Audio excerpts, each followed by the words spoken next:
घेतला होता त्याचा GR आलेला आहे. GR सगळा परिपूर्ण आहे, पण त्याच्यात काही सगळ्या अटी शर्तीचं हे दिसतं. का नाही कुठून आणायचा प्रश्न शेतकऱ्यांचा. आज जो काल शासन निर्णय निर्गमित झाला, खरं तर अपेक्षा जी होती म्हणजे असते सर्वसामान्यांची की एखादा मुख्यमंत्री, दोन उपमुख्यमंत्री ज्यावेळेस मीडियासमोर बोलतात, ते सगळे लाईव्ह बघतात, त्याच्या रील्स फिरवल्या जातात, त्याच्या आधारे बातम्या होतात, त्या गोष्टी शासन निर्णयात असाव्या अशी माफक अपेक्षा सगळ्यांची असते. पण आज काल जो शासन निर्णय आला, ह्या 2-3 गोष्टी अशा आहेत की 3.5 लाख रुपये, 3 लाख रुपये खरडून गेल्या जमिनीसाठी गाळ टाकायचा. त्यात मूळ प्रश्न आहे की गाळ आणायचा कुठून. आता म्हणजे असं कुठलं धरण आहे महाराष्ट्रातलं की त्या ठिकाणी ते कोर्ट आहे, तिथून गाळ आणून टाकता येईल.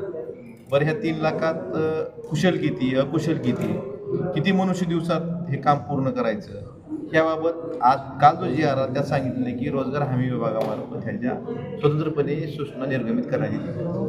मग आमची रबीची पेरणी निर्गमित करा. आता रबीच्या पेरणीला शेतकऱ्यांना अडचण आहे, मग हे कधी करणार निर्गमित? का त्या दिवशी तुम्ही प्रेस घेतली, पॅकेजची 31,000 कोटीची घोषणा केली आणि विषय मिळला. दुसरा विषय, त्या दिवशी सांगितलं होतं की ज्या विहिरीमध्ये गाळ गेला आहे त्या विहिरीला 30,000 रुपये देणार, पण त्यात असं कुठंही म्हणलं नव्हतं की रोजगार हमीतून देणार. पण ज्यावेळेस आता शासन निर्णय आला त्यात असं स्पष्ट लिहिलं की गाळ काढायचे 30,000 रुपये आहेत, हे रोजगार हमीतून देण्यात येतील आणि त्याच्यासोबत सूचना स्वतंत्रपणे रोजगार हमी विभागाकडून निर्गमित करण्यात येते.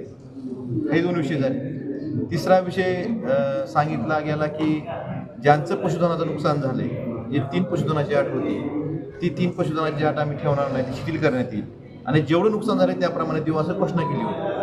ह्या GR मध्ये सांगितलं की घोषणा ही अट शिथिल केली, पण याबाबतच्या मार्गदर्शक सूचना पशुसंवर्धन विभागामार्फत स्वतंत्रपणे निर्गमित करण्यात येईल. ह्या ज्या 3 गोष्टी स्पष्ट दिसत आहेत की याबाबत सरकारनं, शासन पशुसंवर्धन विभाग वेगळा नाही किंवा रोजगार हमी विभाग वेगळा नाही, तुम्ही तुमची प्रेस कॉन्फरन्स झाल्यानंतर 2 दिवसानंतर GR आलेला आहे, त्यावेळेस या स्वयंस्पष्ट सूचनेसहित गाळ आणायचा तर कुठून आणायचा, 3 लाख रुपये या किती वर्षात खर्चायचे, त्यात किती मनुष्य दिवस आहेत, त्यात कुशल किती, अकुशल किती, आता पेरणीच्या आधी शेतकऱ्यांना काय मिळणार का, किंवा विहिरीचे जे पैसे होते 30,000 रुपये, शेतकऱ्यांना अपेक्षा होती की 30,000 रुपये थेट ज्यांच्या विहिरीचं नुकसान झालं आहे त्या शेतकऱ्यांना थेट परत त्यांच्या खात्यावर जावे, पण परत त्याला रोजगार हमीकडे पाठवलं. जनावरांच्या बाबतीत, पशुधनाच्या बाबतीत तसंच केलं. तर ह्या ज्या गोष्टी आहेत ह्या बऱ्याच अस्पष्ट आणि आम्ही निर्गमित करू, ते विभाग करतील, हे कधी करणार हा प्रश्न आहे. आणि 31,000 कोटीचं पॅकेज मोठं आहे, प्रत्यक्ष शेतकऱ्यांच्या हातात म्हणजे वेगळं काही तर 6,500 कोटी दिली, म्हणजे 6,500 कोटी जे दिलेली आहेत हे फक्त 31,000 कोटी हा आकडा फुगवलेला आकडा. एक असंवेदनशील वक्तव्य येत आहे. जे लातूरचे मंत्री आहेत त्यांनी शेतकऱ्याबाबतीत जे वक्तव्य केले की शेतकऱ्यांना कर्जमाफीची सवय लागली आणि आम्ही निवडणुकीत निवडून येण्यासाठी आश्वासन देत असतो. दिलगिरी व्यक्त केली तरी सवय लागली नाही, नाद लागला. मी जे ऐकलं ते नाद लागला. तर मला त्यातून एक गोष्ट लक्षात आली की महायुतीच्या मंत्र्यामध्ये शेतकऱ्यांविषयी काय भावना आहे की त्यांच्या वोटातली भावना म्हणजे पोटातली भावना वोटावर आली आणि हे जे आश्वासन कर्जमाफीचं होतं हे निवडणुकीपुरतं आश्वासन होतं, हे आज त्यांच्या वक्तव्यावरनं महायुतीतल्या नेत्यांची जी भावना आहे ही आज त्यांच्या वक्तव्यावरनं स्पष्ट झाली. त्यामुळे यांना फक्त शेतकऱ्यांचं मतदान घ्यायचं होतं म्हणून कर्जमाफीचं खोटं आश्वासन दिलं होतं की आज त्यांच्याच मंत्र्यानं म्हणजे वगाच्या भारत बोलण्याच्या वगात मान्य केलेलं आहे. त्यामुळे त्यांच्या मनातली भावना, त्यांच्या जे पोटात होतं ते त्यांच्या पोटावर आलेलं आहे आणि ही भावना हे म्हणजे शेतकऱ्यांविषयी असंवेदनशील वक्तव्य करण्याचं किंवा सर्वसामान्यांविषयी असंवेदनशील वक्तव्य करण्याच्या ह्या महायुती सरकारमध्ये स्पर्धाच लागलेली.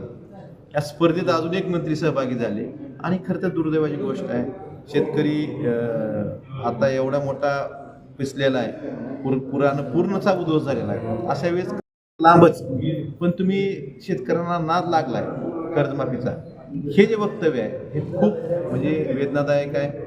आणि मला त्यांना विचारायचं आहे की तुम्हाला मोठ्या मोठ्या उद्योगपतीची कर्जमाफी करायचा नाद लागला आहे, मोठ्या मोठ्या उद्योगपतींना सवलती द्यायचा नाद लागला आहे, मग शेतकऱ्यांनी कर्जमाफी मागितली त्याला तुम्ही नाद लागणार, असं हा शब्द नाद लागणे हे म्हणजे कुठं म्हणतात म्हणजे आपल्याकडे मराठवाड्यात म्हणजे व्यसन हे का व्यसन आहे का म्हणजे शेतकऱ्यांविषयी ह्यांची भावना काय यातून जाणवते. त्यामुळं निश्चितच ही खूप वेदनादायक आणि माझी विनंती आहे तुम्हाला द्यायचं नसेल तर देऊ नका, पण कमीत कमी आमच्या परिस्थितीची चेष्टा करू नका.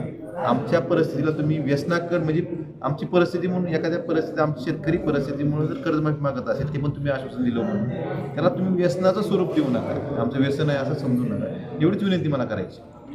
ते तुळजापूरचा विषय घडला तर नुकसान दाखवलं नाही, शेती वाहून गेली दाखवलं, तुम्ही पाणी केली होती, काय सूचना दिल्या? मी तुळजापूर तालुक्यात काही गावांमध्ये ज्यावेळेस अतिवृष्टी झाली होती त्यावेळेस पाहणी केली होती.